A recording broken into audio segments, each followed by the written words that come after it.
Hideo Kojima's long-awaited follow-up to 2019's Death Stranding is finally here. Much delayed thanks to real-world events that eerily mirror the world of that game, Sam is back for another lonely and haunting journey across a ravaged post-apocalyptic world in Death Stranding 2 on the beach. While the first game wasn't for everyone, with a lot of people who didn't even play it dismissing it as a walking simulator and complaining the story was too weird. However, those that actually played Death Stranding 1 absolutely loved it, me included. The original is one of my favourite games of all time, and I've played through it twice, so there was no way I wasn't going to show up for Death Stranding 2 on day one. It's one of the reasons why I finally bought a PS5. However, it's time to put my biases aside and review Death Stranding 2 critically. How does it stack up compared to the original, and will it win naysayers over? In this review, I'll evaluate the story, gameplay, and overall presentation before giving you my final thoughts. By the end, you'll know if it's worth picking up. So with that out of the way, let's dive right in.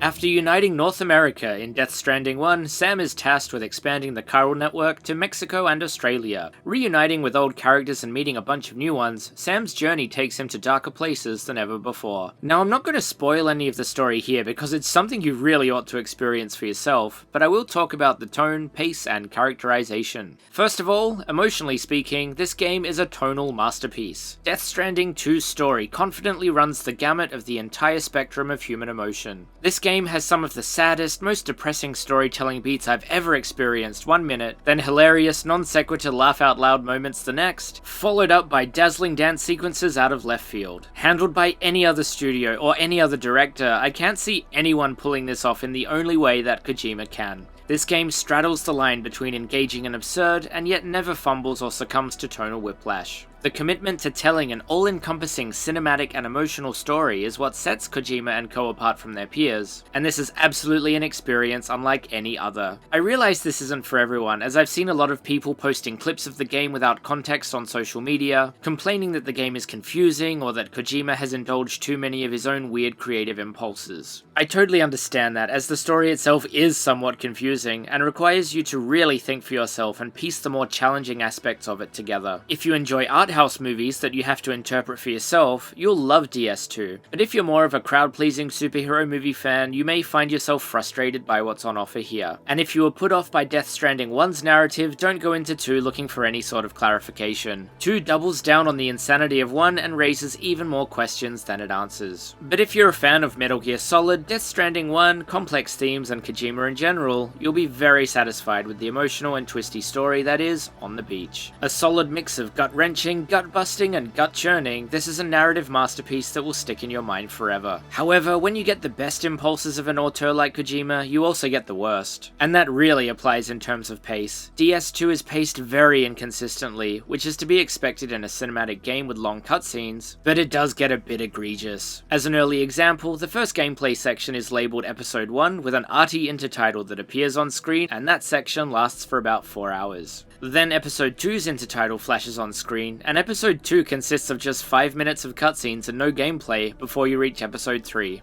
Well, okay then. And related to gameplay, once the story gets going, it proceeds at what I consider a nice pace for the first 2/3 of the game, before grinding to a screeching halt once you reach the last third. The last third has some absolute slogs, long stretches of going back and forth across the whole map without much narrative propulsion happening at the same time. It does eventually kick back into high gear for the finale, which also has a lot of cutscenes. There's a fun bit where a character breaks the fourth wall and tells you to be prepared for a long cutscene, so at least there's some self-awareness here. This is what you should come to expect with a Kojima game, and I don't think fans of his previous work will be bothered, but the pacing and long cutscenes won't win anyone new over to this franchise. And now let's talk about characterization and performance. I've never been that much of a fan of motion-captured celebrities brought to life with realism that encroaches on the uncanny valley, but Death Stranding 2 really makes a strong case for it, with the best motion capture and realistic humans ever seen in a video game. Without a doubt, Death Stranding 2 sets a new technological benchmark. If Sony's goal with the PlayStation brand is to turn games into playable movies, as demonstrated with their other big hits like The Last of Us, God of War, and Horizon, then DS2 should be considered the first proper PlayStation 5 game. a whole 5 years after the console launched. The technology, combined with the performances of professional actors, pushes the PlayStation brand to new heights. Norman Reedus is once again excellent as Sam, the delivery man tasked with carrying the literal burden of the human race's survival on his literal shoulders. But we really have to commend Léa Seydoux and Troy Baker as the MVPs of this story. Without spoiling anything, it's these two who really push DS2 to new emotional heights, giving film-worthy performances and elevating the script. So to wrap up the story section, Death Stranding 2 raises not only the emotional stakes of the Death Stranding universe, but also the emotional stakes of video game storytelling as a whole. Using a combination of excellent storytelling, cutting-edge technology, and committed performances, Death Stranding 2 comes the closest to being a playable movie in game history. While it does indulge both the best and worst impulses of its divisive director, and does have some pacing issues, it is a cinematic event unlike any other. Now let's move on to the gameplay. If I were to come up with an alternative title for Death Stranding 2 on the beach, I would rename this game to Video Games the Game. Just about every video game trope and system is here, refined to a premium quality. You've got fetch quests, you've got combat, you've got skill trees, you've got online features, everything you love about games is packed in here. You'd think there would be too much in here to the point of it being overstuffed, but it's really not the case. It's balanced rather well. Basically, the gameplay loop is just to do one fetch quest after another, delivering packages to locations across an open world. However, like its predecessor, the weight of the cargo will determine what equipment you need to traverse the terrain to get there, whether it's ropes, ladders, the new coffin-shaped skateboard, and more. Now I won't get into it too much here because this has not changed much from Death Stranding 1. It does feel a little bit like more of the same, but overall it does play smoother and feels less cumbersome than its PS4 predecessor. The new equipment and approaches to traversal offer enough to make it feel like a slightly fresher experience, and gives you a greater variety of customization.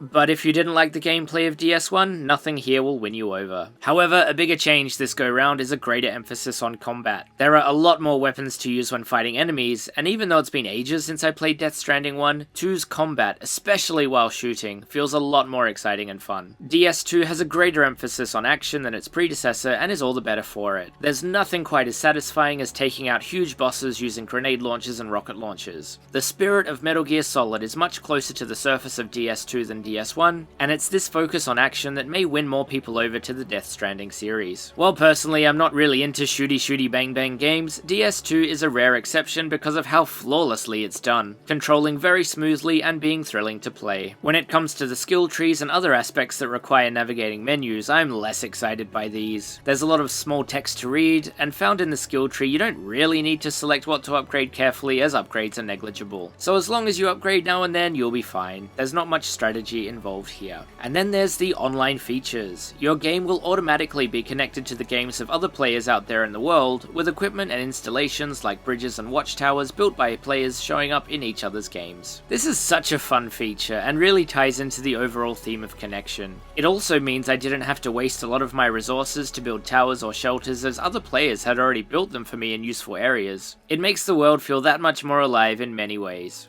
However, it is betrayed at certain times by the PS5's online architecture. Each time I booted up the game, I got an error message saying it couldn't connect to the internet, only for it to connect 1 minute later with no issue. I don't think it's my Wi-Fi or anything, just a weird quirk of the PS5's architecture. Also, pop-up messages appear in the middle of the game to tell you to update the game. And these were really annoying, just popping up and pausing the action and music when I was in the middle of something. The most annoying of which happened in the lead up to the final boss fight, breaking the tension and immersion of the moment. I find this kind of stuff unforgivable, and it's a blemish on the overall experience. And yeah, these are probably just limited to the teething period of launch, so I suspect they'll go away soon anyway. So when it comes to playing the game, overall, Death Stranding 2 is incredibly fun, blending a lot of gameplay elements that most gamers will love. However, there's one thing I really didn't like, and that was the inclusion of Dollman, a little NPC companion who guides you through the game. I wonder if his inclusion was mandated by Sony, as he really fits that Sony trope of the annoying side character telling you exactly what to do and when to do it. Another good example of this is Mimir in God of War. These characters aren't that helpful, but rather treat you like a child. I didn't play the game for 2 days, and as soon as I booted it up, Dollman told me to look at the in-game encyclopedia to catch up. When I was experimenting with deadly weapons, he scolded me. When I was testing out different equipment, he told me what to use instead. If I was just having fun exploring, he told me to get back to the story. When I fell over and dropped all my cargo, he just told me to pick it all up. I know that I have to do that. I get these characters are supposed supposed to help players out, but I find them so overbearing and insufferable as a regular game enjoyer. I wish there was a way to turn them off because I don't like being babied. I don't think many children or casual gamers are going to be picking up DS2 anyway because it's not that kind of game. Even Nintendo games don't baby players as much as characters like Mimir and Dollman do, so I really don't know why Sony mandates giving excessive hints and instructions to players who probably don't need them. But it's still not enough to ruin what is a stellar gameplay experience and one of the best I've ever played. Playing smoothly and juggling exploration, combat and strategy with aplomb, Kojima has delivered another outstanding entry in his irreplicable signature style. And speaking of irreplicable signature styles, I'd like to talk about aesthetics. As I mentioned in the story section about the characters, just wow. If that level of photorealism weren't enough, the environments are perhaps even better. This is a level of photorealism I've never quite seen before in a game. I remember years ago thinking we'd never be able to top Red Dead Redemption 2, but even that pales in comparison to what's displayed here.